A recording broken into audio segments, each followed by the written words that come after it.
you're gonna have people that no matter how hard you try, they're gonna quit. So you have to be open long enough that you end up going through maybe a few thousand people to get those 300 that are rock solid. But again, it's a numbers game. You're gonna have about 30% of people at the top that are gonna do awesome, always see great results. Middle 30%, on and off, they might fall off, they'll get back on. Bottom 30%, you're not gonna be able to help them. And this is with anything in their life. They're just not going to do it. You probably know people like this in your life. My advice to you would be to distance yourself from them as much as you can. But as a business owner, you are gonna have to entertain and try to get them to change, but don't take it personally when they don't.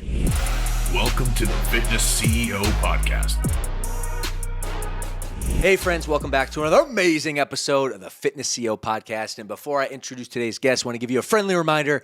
Give us a like, give us a subscribe on YouTube, and share this with someone in need. That way we can keep producing this content for you for free. So now to introduce today's guest, who's a dear friend of mine coming from Richardson, Texas, one of our most successful franchise partners. He's also a vital part of our coaching and profitability team and brought together and put together a financial framework that has blown up his gym and done that for many other franchise partners in our brand. Tom Hough, welcome back to the show. My man, Tom Hough, welcome back to the show, brother. Thank you, sir.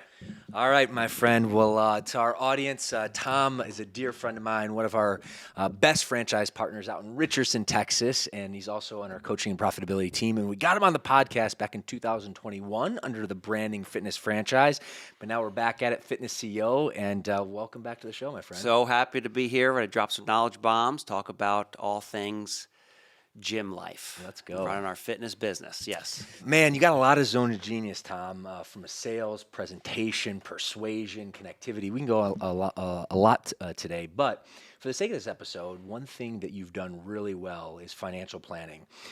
So I want to be able to kind of tee you up, give our audience a little backstory. Basically, how'd you start your Fit Body location? I know you've basically burst at the seams and you had to open a bigger location because you had more clients than the original location could hold, which is a good first world problem to have. So just kind of walk us through your story as a Fit Body Bootcamp owner, and then we'll talk a little bit about the finance aspect. Sure. So I opened up in November of 2016 and found some early success at my location, really due to pouring into looking at the client experience. That's what I always really focused on, and just built a really good community and culture. Of course, at the time, I wasn't a one-man show, but close to it, right? Kind of wearing a lot of hats in the business. Because your wife, Katie, helps at the time when you launched. You were solo there. She was doing her own thing. Correct. Yeah, my wife came on after we were open for about 2 years, and was in my original location for close to 5 years, about 2,500 square feet. Again, having good success. I knew exactly what that location could produce member-wise and revenue-wise and financially. What happened then was 2020, we went through the pandemic and worked way harder than we ever thought we would or could or were capable of, from going virtual, wanting to obviously save the gym and really help our clients. And what we learned through that process was that we were capable of more, and that was what made us make the decision to move into a new location. So we moved into a location that's about twice the size, and our tagline was twice the size to impact twice the lives. And really the reason we did that, we wanted to have more opportunities for our team members, for our clients, and really kind of go back all in on ourselves and see what we could do in this new space. Yeah. What was the big driving force on that, would you say, from your lens? Like, were you, like, from a successful perspective, you had the gym going for a couple of years, you learned leadership, you learned connectivity, you learned the fitness aspect, your gym was growing, but what got to a point where you're like, oh, wow, actually, we have so many more clients now, we actually need to expand? It was not, I'll tell you what, the reason it was not for more success or more clients or more revenue. It really wasn't. It was really just, like I said, COVID put us to the test, and we just thought, why not kind of risk it again and open a new location and go bigger and just double down on ourselves, double down on our culture and community in the hopes of reaching more people. Yes, we want to grow the business, but really just because we want to reach more people, because we've had so many people over the years tell us these life-changing stories from walking into our gym, where just a few years ago it was just a thought in my head. So to see it go from a thought in my head of what my gym would be to really being there and, oh my God, this is really working, and people are losing weight and changing their lives and getting off their medication and living longer and having better relationships and leaving their jobs and getting more out of life, Like, I just want that for for so many more people. And I would say in those first few years at the original location, so much was on myself with really developing that community and culture, which was awesome and fantastic to do. But then moving into the bigger location, knowing that I'm the ceiling on the business and really need to be able to put a great team together so that we can increase our impact even more through them, through more clients, through more connections. And that's where we are today. Totally. Yeah. All right. Before we dive into the finances, because this has been a move that you've executed at your location, and now you're actually teaching and building a framework for our within our CAP team, and we're able to distribute that to our franchise partners as well, so they can follow the same playbook and get the same results. Right. Before we go actually to the financial kind of shift that you had, let's talk about the leadership shift, because I think that actually has to go beforehand. Yeah. And the reason I say this is because, for me, as also a gym owner, going through that leadership journey and then being able to expose your team to your financials and set targets, that's a very vulnerable thing. And you actually need to grow as a person, as a leader, in order to get to that point. So I'm curious, maybe on your leadership journey before you actually had this big transformation from a financial perspective, what did that look like? What were some big ahas or learning lessons or bumps along the way? I would say a lot of them, but I would just say it was, growing in my leadership, watching, you, Bedros, all of our mentors that we look up to. We hear all of the right things to do, right? We all know the information, but there's always that gap of knowing what you should do, knowing the right thing to do, and then actually executing, right? It's reading the book and getting the knowledge, but then actually putting it into place. And then after that, still learning from your mistakes and refining, retooling, and doing it again.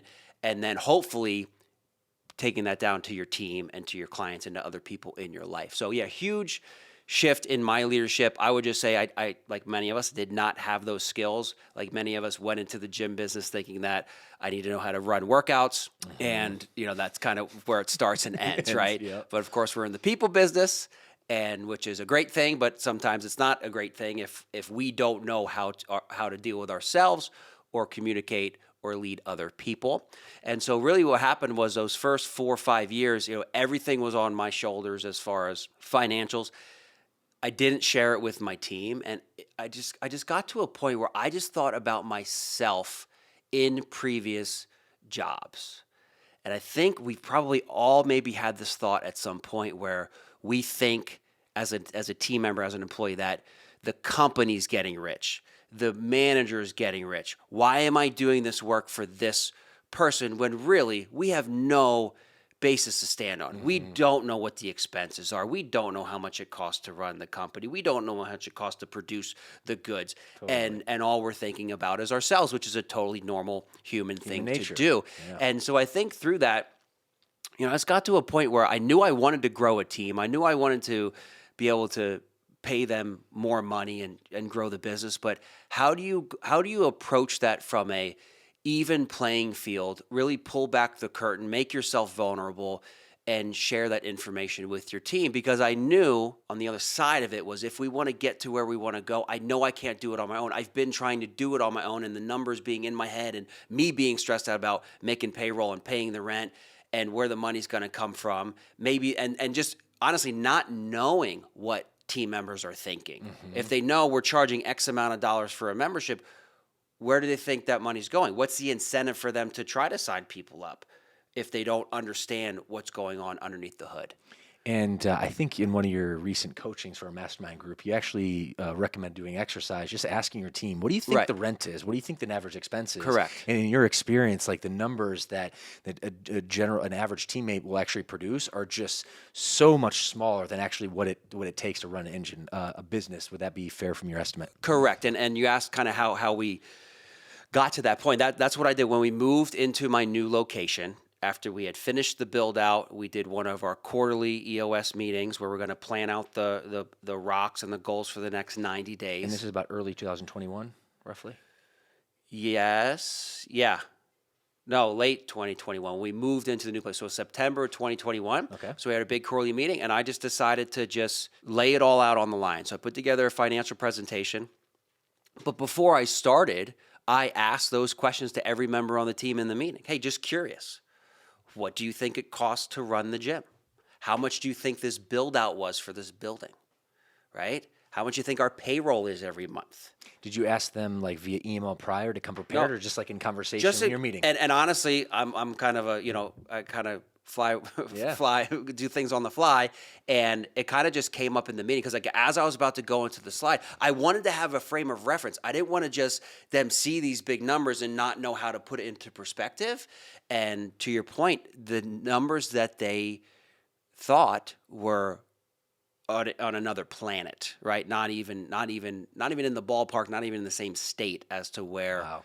the numbers actually were. And so that just gave me the confidence to lay everything on the line. So I showed them our revenue every year for when we opened so they could get a perspective of like growth over time and that, these numbers may look big on paper because I also showed them our expenses year over year.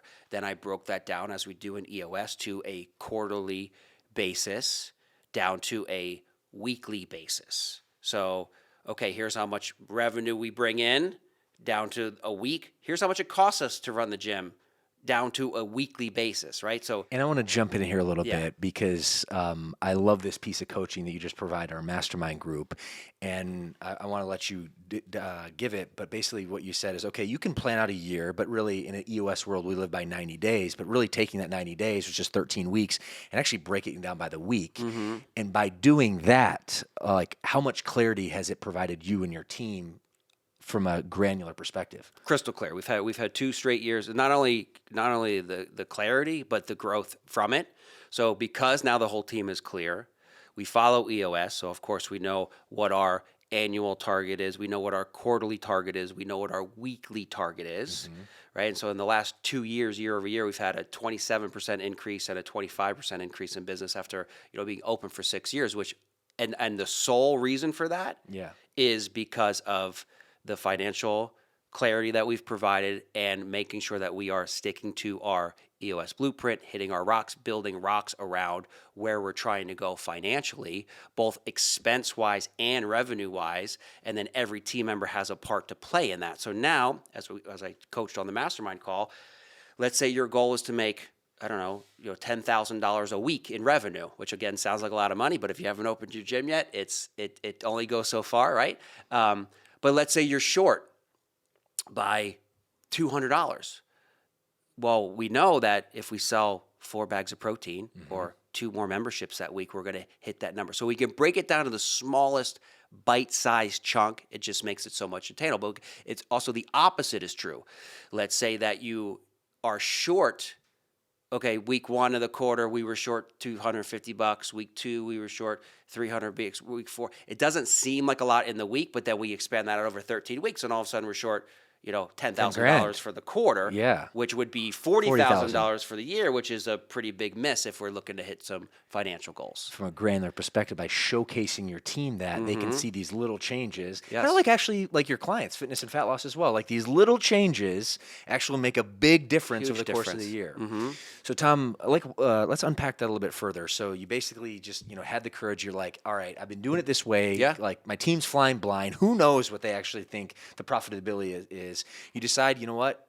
You prepared, but ultimately you had a little bit of organic play as well just to kind of get some of their feedback.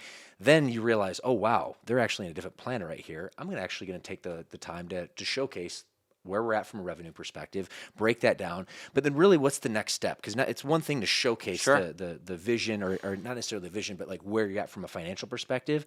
But then what's the takeaway? What's the action step that you were trying to, I guess, pull from your team?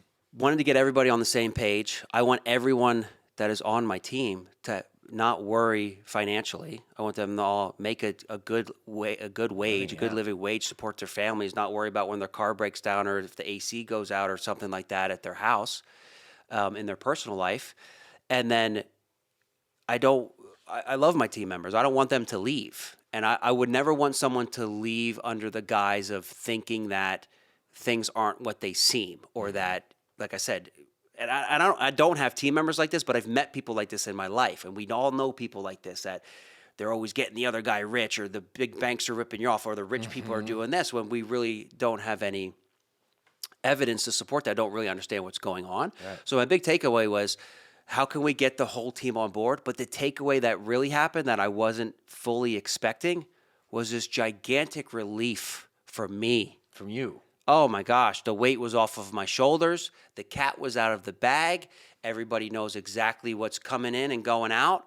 And then from there, now we review that every single week in our weekly L10 meeting of the revenue from last week and the expenses for last week. Were we profitable, not profitable, and then how that stacks up over the quarter, over the year, so we know if we were on target or not. And that, to me, I think another big takeaway will really help you separate or find out if you have employees or if you have team members. How would you define the two? Of course, an employee is going to do just the bare minimum. They're only going to be in it for themselves. They're just going to think about trading their time for dollars, maybe want to get a little bit more, but not show their value or show how they're helping the business out to generate that revenue. A team member is going to say, wow, we want to do $1 million in revenue and we're only at $800,000 for this year. That means we need to do another $200,000 over the next year.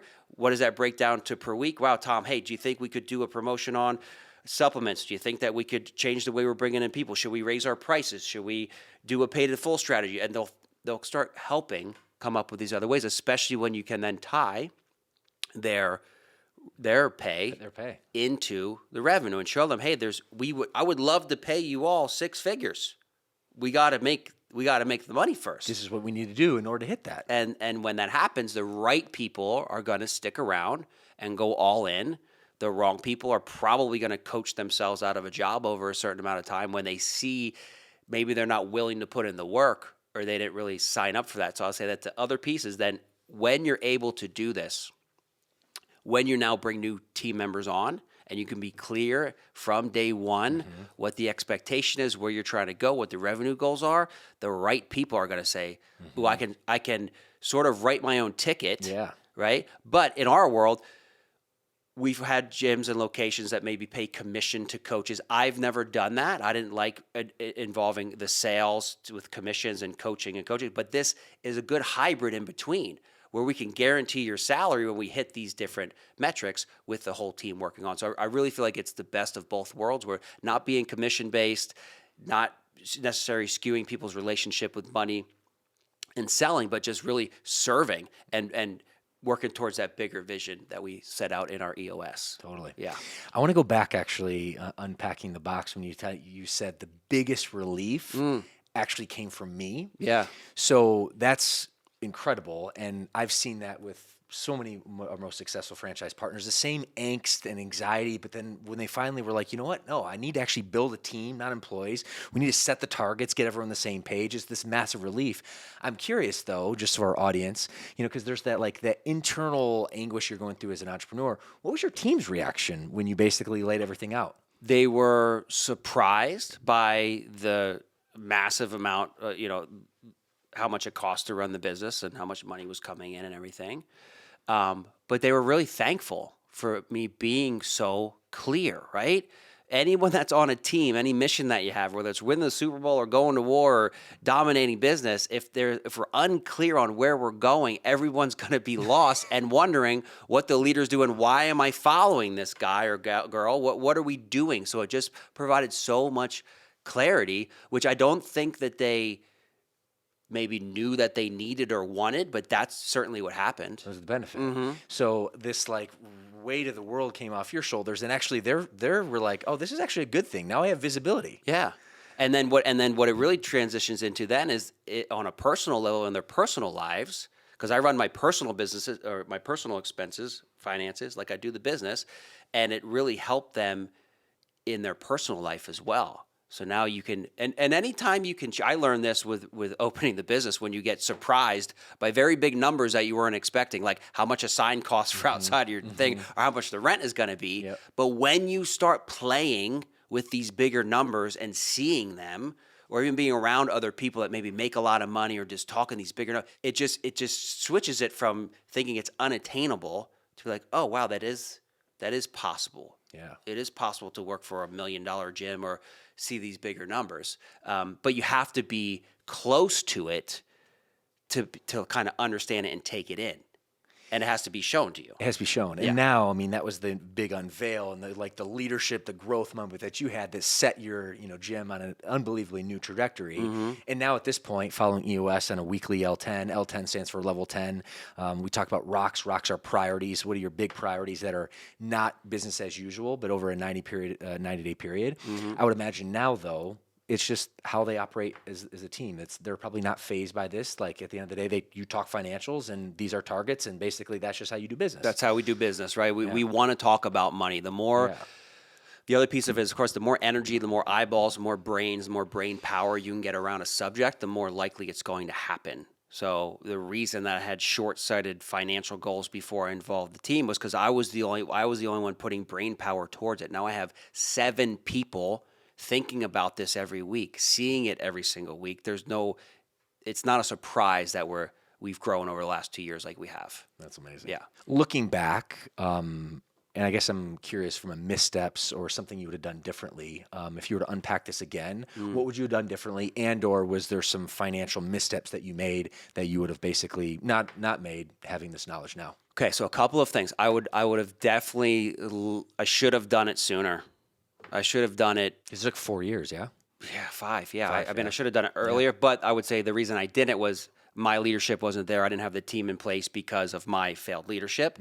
So looking back, I wish I would have became a better leader sooner and shared it sooner. But I think that's actually because I can resonate and feel the same way. And that's why I want to start with the leadership aspect. Because it's all fun in the games. Oh, you just got to share numbers with your team. But if you're not there from a leadership perspective, that's going to be a very tall order for you to execute. Yeah, so I would say that, and then so do it early as you can. It will help. It's only going to help you find and attract the right team members. But again, with that, you have to have your vision, your leadership in place. I would say the second misstep is make sure you have a CPA and that you do not, that you pay attention to your financials. We can set all the goals in the world that we want, but until we have an actual structure and a system, right, like they say in Atomic Habits, we'll very rarely will we rise to the level of our goals. We will fall to the level of our system. So how often are you looking into your books? How often are you really have a plan put together for your expenses, for your revenue, and then working with the CPA or a financial advisor that can help you out with that? Because I will tell you, my first year in business, that tax bill was no joke because I did not know what I didn't know. So especially if you're starting out, find yourself a good CPA that understands your business and understands small businesses. Tom, my last kind of overarching question in this kind of realm, and I think it's a really unique opportunity that you work with your beautiful wife, Katie, who's a dear friend of mine and just an awesome soul. So it's interesting, your husband and wife, you're managing a business, managing a family as well. What are your roles? I mean, have you taken basically the lead on the finances? Does she basically help? And I think that's just a good question for many of our audience who go into business, who are going to become Fit Body Bootcamp owners that enlist the help of their spouse. So what does that look like around this financial topic? Yeah, great question. So another tool from EOS is our accountability chart, where of course we're all going to sit in different seats on the accountability chart. So I am over finances in the business, and my wife is over operations and HR. So we work really well together in it. Again, it's that bigger overarching framework of knowing what the goals are for our revenue and for our expenses. So she's ordering supplements. She's ordering the T-shirts. She's, spending money on things. But because we now have, 8 or 3 years of quarterly financial tracking and we know what our expenses are and we have a budget for our expenses, she knows. She doesn't have to ask, hey, can I spend this money? Is it in the budget? If it's not, then are we going to make the money back? What's the plan for it? Is it okay that it bleeds into the next quarter? So that's how we have it set up. But it is super important because you want to separate those things as far as finances and really probably operations, because if one person is over all of it, you don't have someone else to bounce ideas off of. You might be holding back too much from spending money because you're over finances. When it could be the floodgates could open, it could bring in a whole bunch of new members, right? We never want to reduce spending on things that's going to generate revenue. Marketing. That's where most people want to cut first because it is one of the larger expenses. But that way you have that good back and forth and making sure that you're making solid business decisions. Yeah. I said last question, but last question. Bring it on. This particular topic. How fundamentally do you think this shift in your mindset has helped you the growth of your gyms from a finance, like from owning the finances, from using the financial framework that now we're able to teach our franchise partners to, going all in on the EOS weekly system? How significant has it been to your growth of the last few years? It's been huge. When I look back at my growth, obviously your first year is going to be a biggest growth going from zero to whatever you bring in. But it's been two of our biggest out of our 6 or 7 years. It's been our 2 biggest back-to-back growth years. Because of this shift. Because of this shift, 100%, without a doubt, for sure. Especially in the gym business, we get to this sort of point where once you're at a certain amount of members and, you have your attrition and your people come, it gets harder and harder and harder and harder to grow. Yes. Right? Why is that? Because you're going to hit, if you have, let's say you have 10% attrition, which is high. 10% attrition at 100 members is you're losing 10 people a month. Yep. At 300 members, you're losing 30 people a month. It's a person every single day. So that your energy on the front end to keep that funnel full is just so much more time, payroll, energy, marketing, the whole 9 on the front end. So it's a bit of a curse of growth, if you will. Correct. And so when you can break this down and be over your financials and understand these different revenue streams and how to maximize your revenue, it's going to make all the difference in the world. So even though we did not grow tremendously in our membership base over the last 2 years, our revenue has grown a lot from other revenue streams that are not just new people coming in the door. So it also really helps you look at setting membership goals of, hey, I don't need 600 members in my gym, because now let's do the math on that. You're at 600, you're losing 60 a month. 60 a month with that 10% attrition. You're just spinning your wheels, right? So how can you maximize at that maybe 250 to 350 members, but make sure that we're maximizing those different revenue streams, which of course we have in place at Fit Body Bootcamp to maximize that. And why you start off with the leadership training or the CAP training around this particular subject. That's all right. Here are the 6 ways you can actually increase revenue, and increasing members is just one. Right. So I think that's a really unique, point that you brought up. My man Tom, dude, love this.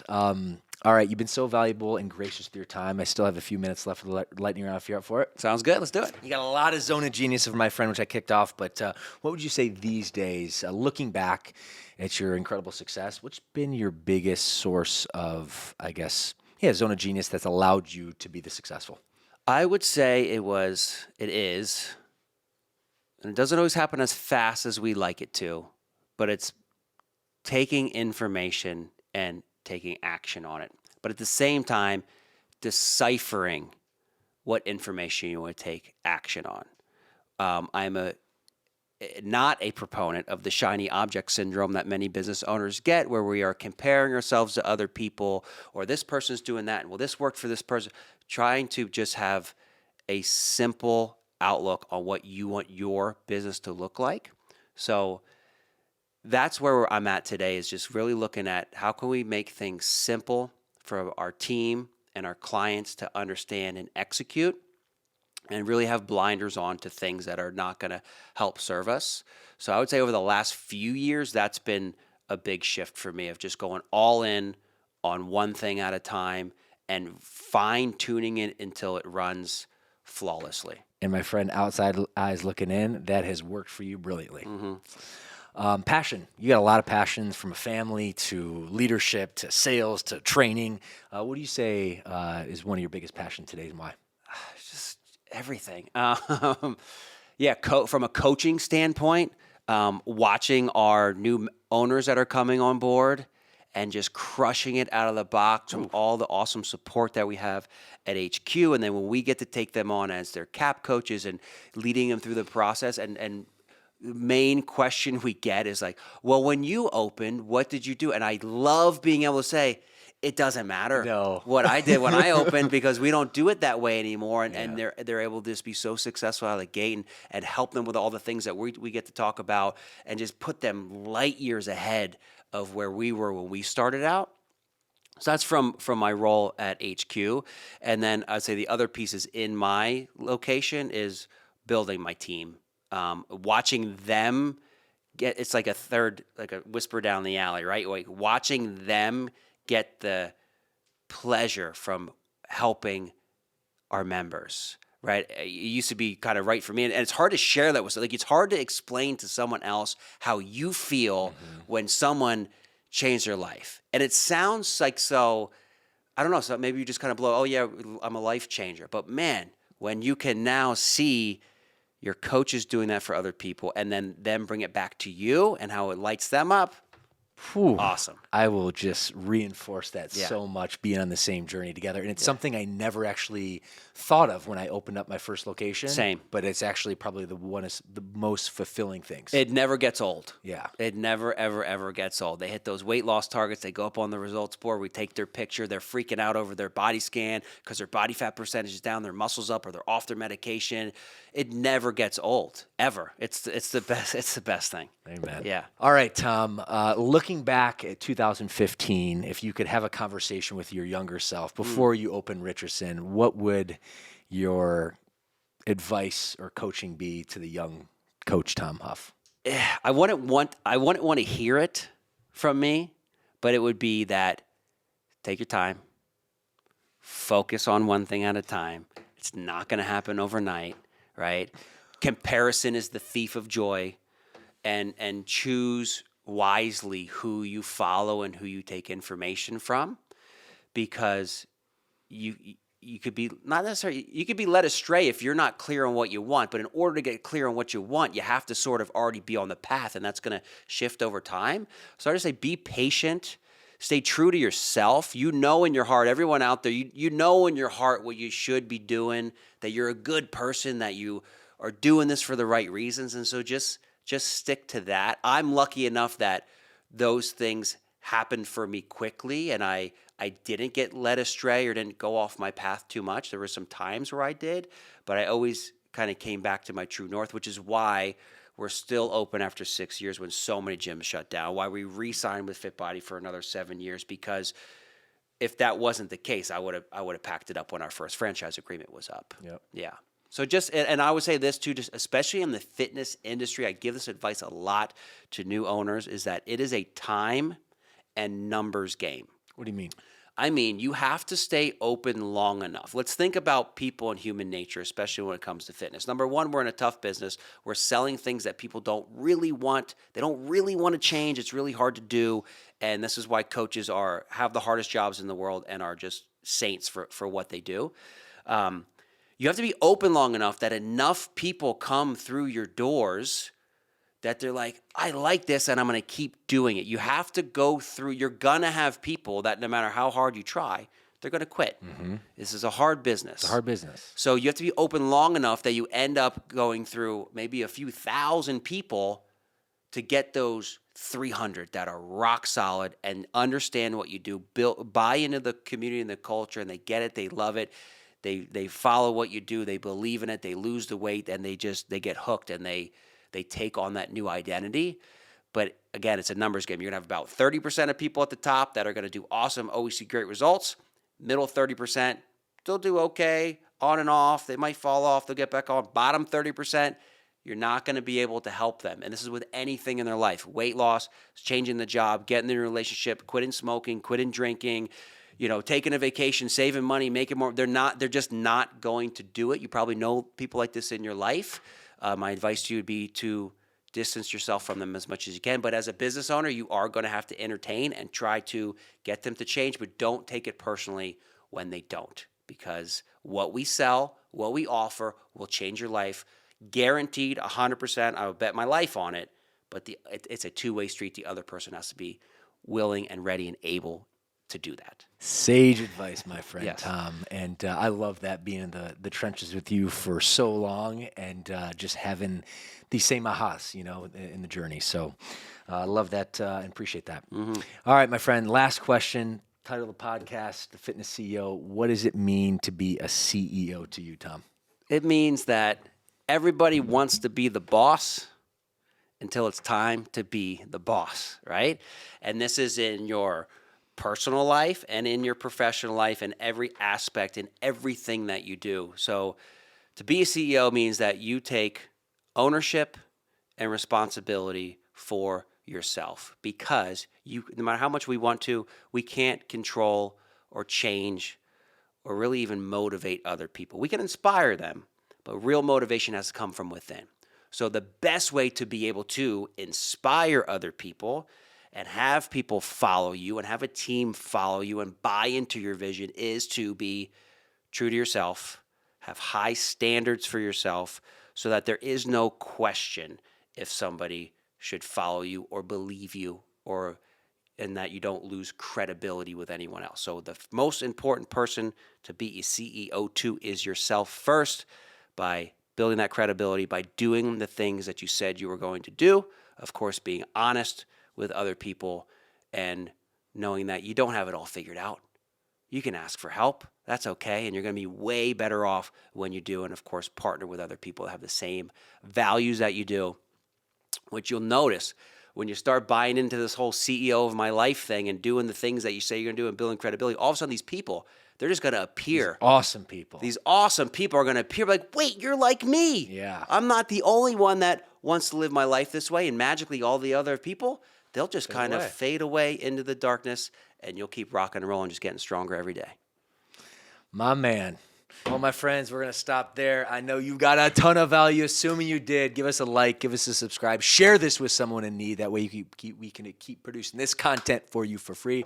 My man, Tough, appreciate you, my brother. Thank you, my friend. And we will see you in the next episode.